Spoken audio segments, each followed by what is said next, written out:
Ce jour dédié pour la Refoua Shlema de Vanessa Bat Michelin.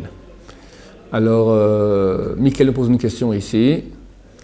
Il dit, d'abord, comment résister au Yetzer Hara au niveau de la Emouna. Il y a des jours où on a une super grande Emouna, une grande foi en français. Tout à coup, tu as un tsunami de doute qui t'assaille et tu remets tout en question. Et bon, alors, admettons que c'est le Yetzer Hara, le mauvais penchant, mais qui est-il? Comment il fonctionne? Comment se battre contre lui? Ok.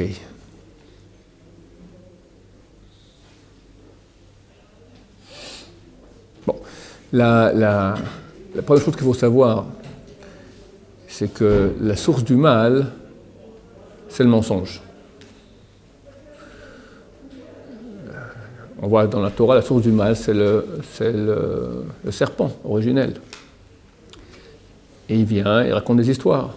À Ève, il dit que Dieu est jaloux et qu'il n'y a aucun problème à manger des fruits interdits. C'est un menteur.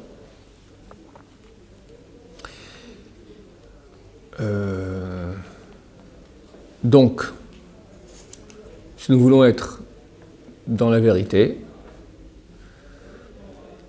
on doit s'attacher aux techniques nous permettant de connaître la vérité et de refuter le mensonge. Et comme ça, on est sauvé. Alors, il y a deux parties en nous, enfin plusieurs parties, mais en tout cas deux parties qui sont ici des grands protagonistes en ce qui concerne les messages du Yetzer Hara. Il y a la raison et il y a les sentiments.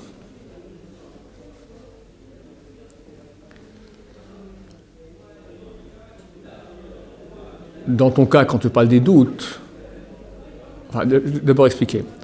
Raison et sentiment. D'accord? La raison, c'est ce qui est rationnel, c'est-à-dire logique, vrai, objectif. Voilà, si 2 plus 2 égale 4, il n'y a rien de sentimental là-dedans. On va dire un exemple.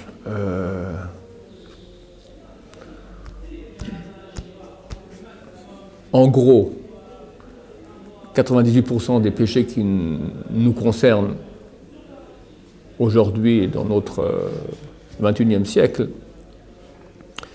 c'est satisfaire des envies. De paresse, ça me saoule, ça me fatigue, je n'ai pas la force, je n'ai pas envie. D'appétit, surtout les femmes, pas l'appétit des femmes, les femmes ont de l'appétit, elles veulent toutes maigrir, elles n'arrivent pas. Aussi quelques hommes, d'accord. Les hommes ont plus l'appétit des femmes.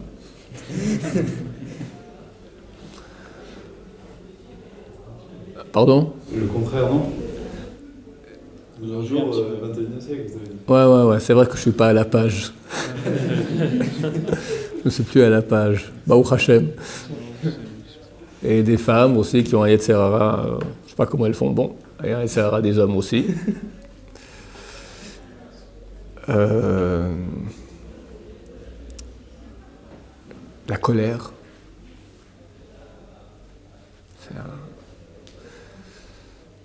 L'ego. On n'est pas prêt à céder.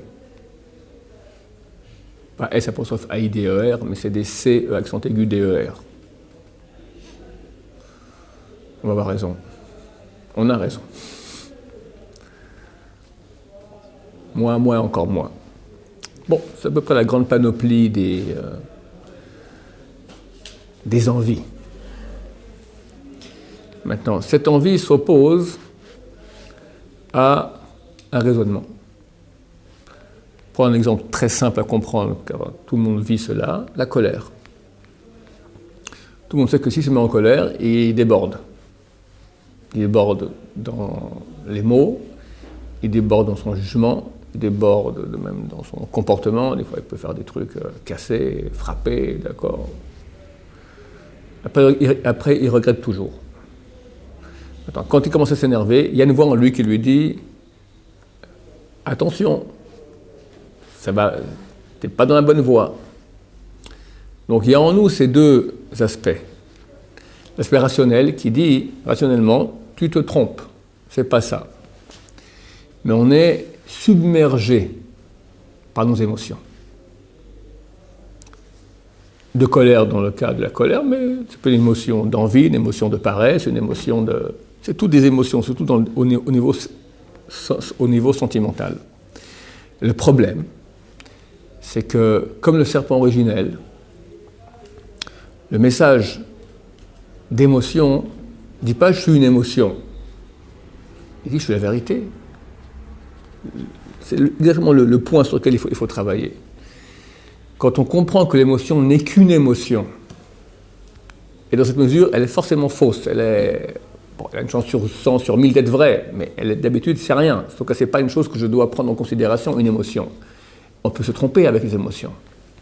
On se trompe toujours d'habitude. Je dis, une fois sur 1000, on a peut-être raison, une émotion qui était juste. D'habitude, elle est complètement à côté, complètement fausse, rien à voir avec la vérité. Mais je la vis très fort, alors elle prend chez moi une réalité. C'est ça toute la force du mensonge. Un mensonge, il est fort quand il est vrai, quand je le considère comme vrai. Mais un mensonge que je considère comme faux, je te dis, Michael, qu'est-ce que je vais te dire? Le rav de ton shiur hier m'a dit des très bons compliments sur toi. Attends, c'est complètement faux. C'est pas le contraire non plus. Je ne vais pas parler, d'accord. C'est un exemple tout à fait hors réalité. Quand tu me crois, c'est un impact chez toi. Donc, je te dis, je suis le frère de Obama. Tu me regardes bizarrement parce que le Rav Shai est assez rare qui mente. En plus, il n'a pas tellement le physique de Obama.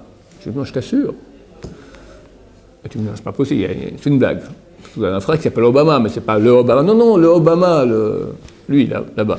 Hussein, Moubarak, oublie son, d'accord. Tu ne me crois pas. Ça n'aura aucun impact. Le mensonge a un impact quand il est considéré comme vrai. Dès qu'on sait que c'est un mensonge, il est mort. Plus mystiquement parlant, tant qu'il y a de la vérité, c'est la présence de Dieu. C'est une étincelle. Mais aujourd'hui, c'est pas forcément vrai. Hein. Il y a plein de publicités qui sont mensongères et que les gens ils courent derrière ça. Quoi. Parce que les gens, justement, sont sensibles aux mensonges. C'est exactement le point. Si on arrive à être des hommes de vérité, de prendre en considération que ce qui est vrai, bien qu'on est submergé par des tsunamis de mensonges, ou mes propres émotions, ou l'émotion que j'ai quand je vois une pub, d'accord? On me propose maintenant, je ne sais pas moi, vos vacances de rêve. Tu vois une piscine, des cocotiers, d'accord, des femmes, enfin tout ce qu'on peut, ou pas, ça dépend si c'est des pubs cachères ou pas. Tu vois un truc familial, tu vois le papa et maman, jeunes, dans le vent, carrément, tu vois les cheveux blonds d'habitude de la femme, d'accord, de la maman, avec les deux enfants, tout le monde heureux, courant, comme ça dans la nature, venez en famille dans les vacances. Ça te parle? Tu es dans la grisaille maussade de ton travail, métro, boulot, dodo, d'accord, et tu veux des vacances, et avec ta femme, on te fait rêver.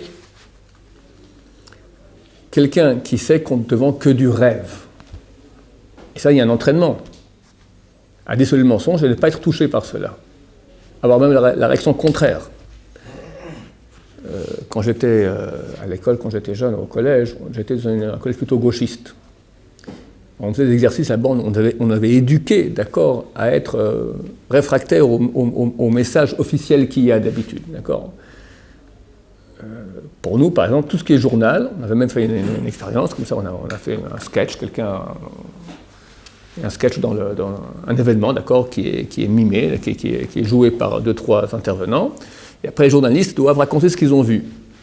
On a montré comment chacun explique différemment la chose. À quel point on ne doit pas croire aux journalistes. Dès lors, chez moi, c'est rentré. Journal égale faux. Je veux dire, ça ne peut pas être vrai. C'est complètement faux. C'est pas imaginable à quel point c'est faux. Ma femme. C'est pas objectif, c'est faux. C'est pas objectif, encore peut-être un vrai pas objectif. C'est faux. Ma femme a une copine qui travaillait avant dans un journal de variété comme ça. Elle m'a dit, elle racontait n'importe quoi sur les acteurs. Elle a connu machin, elle est sortie avec truc, elle était là-bas, elle était, je sais pas, sur la côte, il est revenu. Rien, c'est de l'invention pure. Invention pure. Les acteurs sont très contents, on parle d'eux. Ils n'ont rien à faire qu'on leur dise. Ils n'ont rien à faire, c'est bien, ça fait de la pub. Ils inventent n'importe quoi. Et c'est des journaux à grand tirage. Les gens, ils achètent, et ils lisent, et ils rêvent. C'est de l'imagination. Et j'en crois. Donc dès lors, d'imagination au niveau des journaux, d'accord. Alors les pubs aussi, etc. On a appris que les pubs, quand tu comprends le fonctionnement des pubs, comment c'est fait pour attirer ton émotion, tu ne veux pas te faire avoir en quelque sorte. Donc c'est comme un super bon commercial, c'est un bon menteur, d'accord, qui sait vendre, et rencontre un autre commercial. Il dit ça va, au téléphone, ça va, je suis commercialement, ah bon, ok, excuse-moi, d'accord, et ils comprennent très bien, ne me fais pas de la vente, ça va, je suis du métier. Qu'est-ce qui fait qu'ils croient à des choses aussi fausses? Alors que les gens ils savent, ils lisent des magazines complètement, mais vraiment aujourd'hui c'est devenu plus débile. C'est exactement le point que je suis en train de développer maintenant. Ça veut dire la personne doit s'exercer à ne pas prendre au sérieux, en considération, les émotions qu'il a. Savoir que les émotions ne sont pas du tout, bien qu'on la vit, on vit une émotion. J'ai plaisir à voir une photo de vacances, ça me donne envie. Les pubs, c'est fait pour avoir envie, d'accord.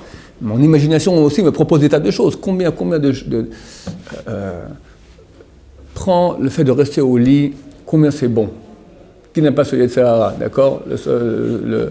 Le réveil sonne, on va dire à 5h du matin, par exemple, et 5h, il faut te lever à 5h15, comme vous le savez tous, et tu veux rester encore... Parlons d'un exemple plus... nous concernant plus, le réveil sonne, on va dire, à 7h moins quart. 7h15, tu dois avoir quitté la maison après, t'être douché, savonné, laver les dents, arranger ce qu'il faut, etc. Tu sais que tu es minuté. Donc, quand ça sonne, tu as 5 minutes pour te lever. Les 5 minutes sont passées, tu es toujours au lit. Tu décides de rester encore 5 minutes. Le plaisir, il est les 10 premières secondes. Après, tu n'es plus là. Ou même tu es torturé. Oui, non. Qu'est-ce qui t'a fait choisir, après 5 minutes, de rester encore 5 minutes? C'est de l'imagination. L'imagination, combien c'est bon de rester encore un peu au lit. L'imagination joue beaucoup plus. Pensez à tous les plaisirs de ce monde-là. L'imagination, on ne parle pas, les femmes, c'est le summum de tout, d'accord? C'est tout de l'imagination. C'est tout de l'imagination. Vous regardez qu'une femme, quand elle se fait belle, d'accord, c'est pour susciter, c'est toujours suggestif. C'est suggestif. Un habit, c'est suggestif. Un homme, il ne veut pas une femme habillée, il veut une femme, je m'excuse d'être un peu cru, il veut une femme déshabillée. Mais c'est toujours plus suggestif quand elle est habillée. Elle va suggérer le déshabillé. C'est une chose évidente. Des grands spécialistes reçoivent des millions, paraît-il, pour exactement savoir comment suggérer. Suggérer. Parce que la suggestion, elle te fait imaginer. L'imagination a beaucoup, beaucoup plus d'emprise sur nous au niveau du plaisir qu'on imagine que dans la réalité elle-même. On le voit aussi dans la Torah, très clairement, que le serpent propose à Chava, à Ève, le fruit de l'arbre de la connaissance du bien et du mal. Elle voit qu'il est bon. C'est pas qu'elle a pensé, c'est pas qu'elle a fait une analyse rationnelle. La vue, c'est bon. Ça parle au sens. ça parle à l'émotion. Et comme ça, elle est tombée dans le panneau. À un moment.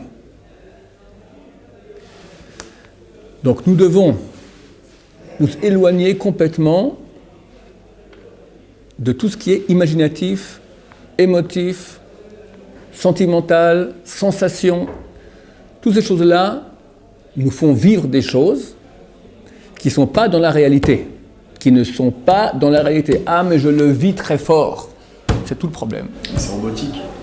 C'est enlever son imagination, c'est perdre sa personnalité, c'est perdre... Je ne dis pas qu'il faut enlever son imagination. Quand l'imagination, elle est constructive, il n'y a aucun problème, c'est très bien. Tu veux maintenant, je sais pas moi, tu veux faire un reportage sur une organisation qui fait beaucoup de chesed et tu veux les aider à faire un reportage. Tu imagines comment tu vas faire le reportage. C'est très bien, il faut l'imagination. C'est un projet, ça, c'est pas de l'imagination, non? C'est projeté, quoi. Oui, le projet, il fait intervenir forcément l'imagination. Tu imagines comment ça va être. Pour faire de la Gemara, il faut énormément d'imagination. Aussi, bien sûr, oui, absolument. Ouais, voilà. Donc il faut l'imagination, simplement. C'est pas, Dieu n'a pas créé ça simplement pour rien. Oui. Quand l'imagination, maintenant, elle joue un rôle qui n'est pas son rôle. Elle me fait vivre une vie qui est, en bon français, un film. Tu n'es pas dans la réalité. Quelqu'un, il est jaloux. Ça peut miner une vie entière, quelqu'un qui est jaloux. Ce n'est pas la réalité. Dans la réalité, Dieu a donné à chacun ce qu'il a besoin, les outils dont il a besoin, et c'est le meilleur pour lui. La réussite de son proche, quelqu'un qui est loin, on n'est pas jaloux de lui. Celui qui est proche, on est jaloux de lui, d'accord? Quelqu'un qui maintenant ouvre une boîte comme la mienne en face de chez moi, ça m'énerve. Qu'il ouvre très loin, j'en ai rien à faire. La concurrence que j'ai avec la personne qui est proche maintenant, c'est un mensonge, c'est complètement dans le faux, parce que sa réussite à lui plus que moi, ne signifie pas que je suis moins que lui. Lui maintenant, Dieu lui a donné les outils qu'il a besoin pour faire son tikkun, et moi j'ai mes outils, et c'est son tikkun et c'est mon tikkun, et les deux on n'est pas du tout en concurrence, rien du tout. Mais ça c'est la réalité, mais c'est très très dur à assimiler. Parce que dans mes émotions, moi, si lui il est plus que moi, je ne suis rien. Je dois être plus que lui. Bien sûr, c'est l'ego. Je dois être plus que lui. Donc, et je suis loin encore de la réponse à la question, parce que toi, moi, je parle des 98% des Yetzirah qui viennent, qui sont au niveau de l'émotion, au niveau du sentiment, d'accord? Il y a un 2% qui reste dans les doutes. C'est autre chose. Ça, c'est une attaque déjà dans la raison. C'est une fausse raison. C'est encore autre chose. On va y arriver, Béat Hashem. Donc, qu'est-ce qu'on fait? En deux mots, la tête me dit une chose, encore si je suis sensible à ce que dit ma tête. Mais quelqu'un qui travaille un peu, déjà, il a un message maintenant. On va dire, il ne faut pas se mettre en colère, il ne faut pas être jaloux, comprendre que l'autre, ce qu'il a, c'est pour son bien, et tu n'as pas besoin ta réussite ne dépend pas de la sienne.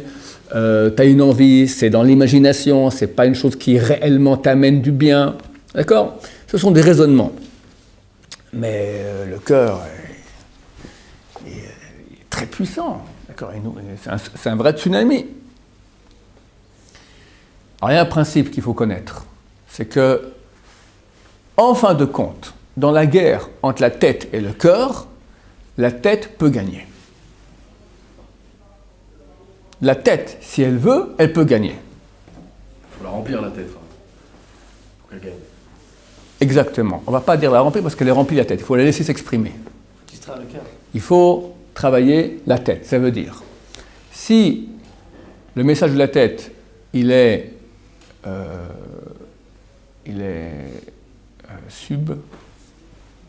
submergé par le tsunami des émotions, on n'entend plus.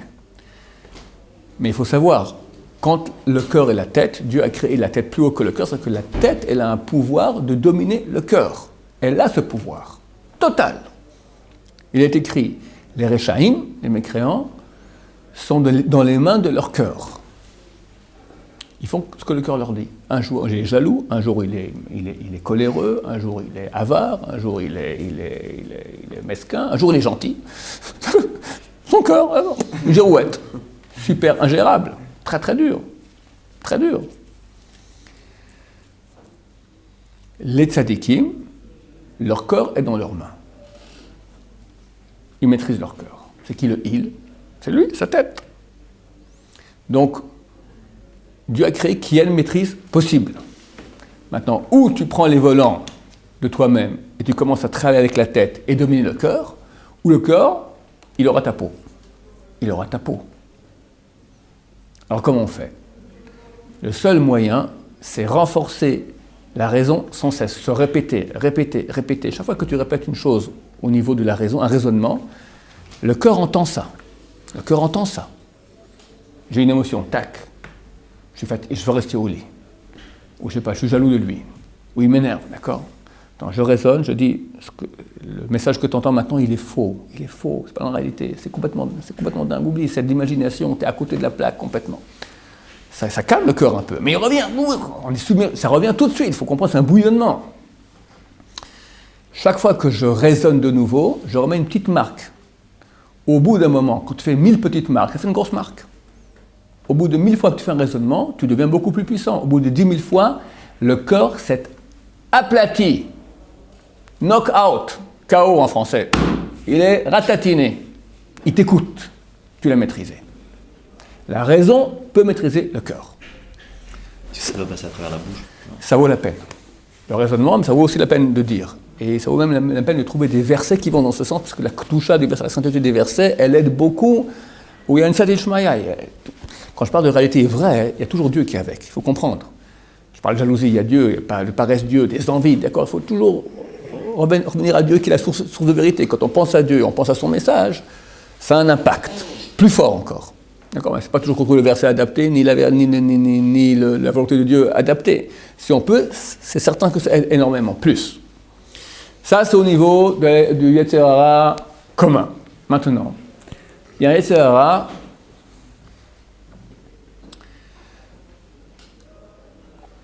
qu'on appelle Amalek, dangereux. Qu'on a parlé dernièrement, Amalek, valeur numérique, ça fait que doute. Qui fait douter. Et là, c'est plus que émotif. Il y a déjà un raisonnement qui accompagne cela. Il faut savoir de nouveau. Comme je peux avoir un raisonnement de colère, ou de jalousie, ou d'envie, ou de paresse, j'ai un raisonnement, j'ai aussi une émotion qui s'appelle doute. Et comme j'ai expliqué que le cœur, il est habité par une envie, par une colère, il habite aussi par un doute. Maintenant, si je comprends, c'est pas parce que maintenant je ressens un doute en moi que ce doute est réel, que l'argumentaire est réel. C'est aussi du cinéma. Le même cinéma de la pub en vacances, il y a le même cinéma aussi du doute. C'est du cinéma. Là aussi, il y a une bataille à faire entre la raison et le cinéma. Comment on va la faire? C'est relativement plus simple. Parce que le doute qui vient avec un argumentaire, l'argumentaire, il est très léger, il est faux. Alors là, il faut être très droit, dire, ok, viens, analysons, qu'est-ce que tu donnes comme argument? Voilà l'argumentaire que j'ai contre. Aujourd'hui, Baruch Hashem, au niveau de la Torah, les arguments, ils sont béton. Et les arguments qu'il y a contre, il n'y en a aucun. Zéro, rien. Que du sentiment de doute. Il va te dire une petite parole, oui mais. Le oui mais, il faut savoir que chaque fois que vous aurez un raisonnement qui commence par oui mais, il est faux par définition. Parce que si tu as dit oui, c'est vrai. Pourquoi tu dis mais? Le mais qui vient après, il est contraire au oui que tu as dit. Au niveau des émotions, pas des argumentaires, c'est très simple. T'es au lit, il faut se lever, l'ange vient et te dit, il faut se lever mon cher ami.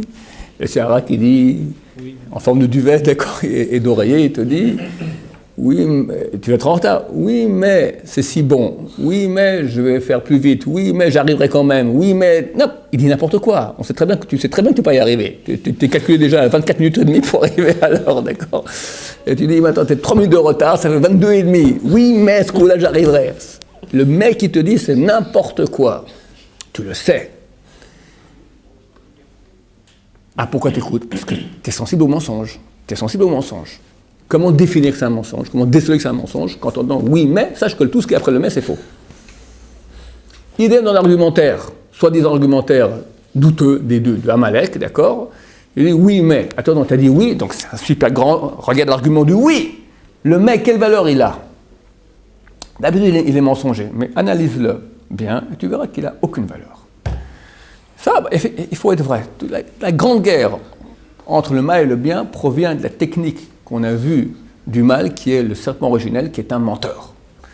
Et si on sait déceler maintenant le message comme quoi il est menteur, un mensonge, quand on décèle qu'il est mensonge, il a perdu toute sa valeur. On sait qu'il est menteur. Il revient et il se vêtit de vérité. Il te fait vivre le truc. Avec la raison, tu peux lui enlever toute ça, le dévoiler, le démasquer, et voir que c'est un vilain menteur. Que Dieu nous sauve du mensonge. Baruch Adonai, Amen.